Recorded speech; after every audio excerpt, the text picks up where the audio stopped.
tutorial on Kaleidoscope effect. Okay, don't we love kaleidoscopes? You remember those things when you're a little kid looking through and it's spinning around and all craziness happens.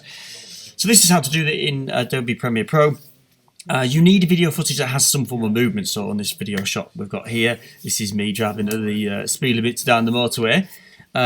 So the trick that we're actually going to use for this is I'm going to put, you go into the effects tab at the top, and then I've searched mirror, and it's the mirror effect that we're going to put on. So I'm just going to drag this onto my clip. So I'm going to put it onto the car clip, and boom, it is on. Now, it goes over here in my effects controls, okay, and I can click on this and I can start to edit the actual effect that's going in. Now it defaults over to the right hand side, which is a little bit irritating.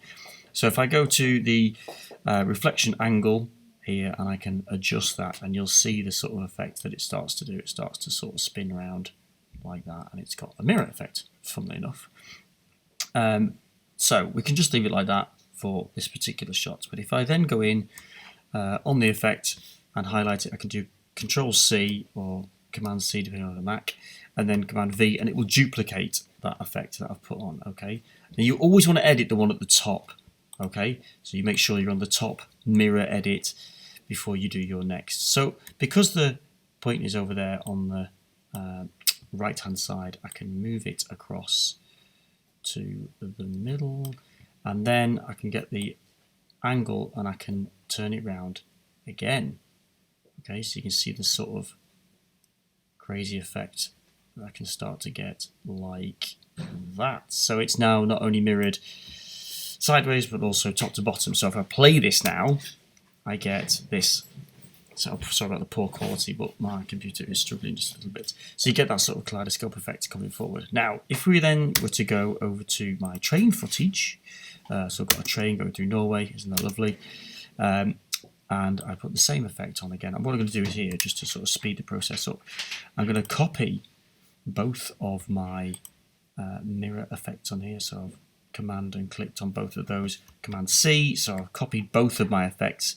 I go to my train clip and I Command V, and I can paste that in. Straight away I've got this effect coming in on the two of them, but I want to make it even more crazy.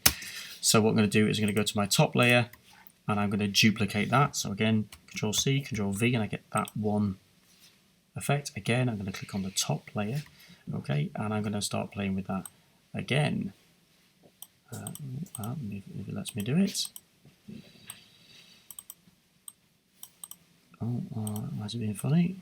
There we go. Finally, it's working. So if I keep going with that, so I can end up with, oh, look at that craziness. Now I could obviously crop in on this, but I've got that absolutely bonkers effect going on. I can try and move these as well, so I can move it out, so I can try and fill the frame, and now I've got an absolutely crazy kaleidoscope effect being applied to the whole thing, which looks pretty cool. It's going to be quite good for opening credits, music videos, just try and make stuff a bit more exciting.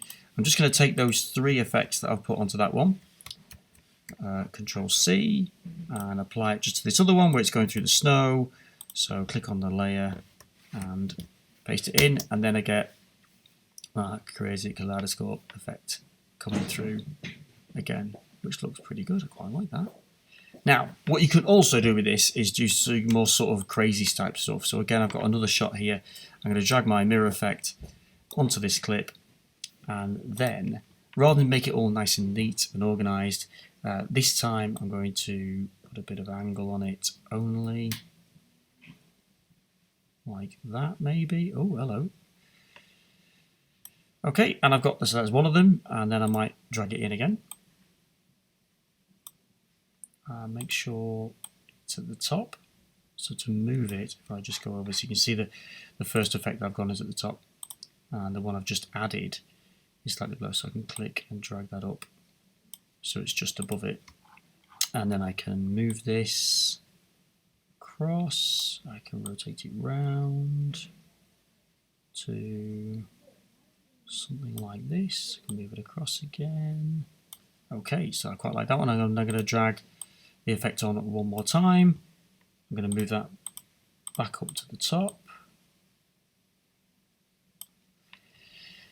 And then let's keep playing around with that. go.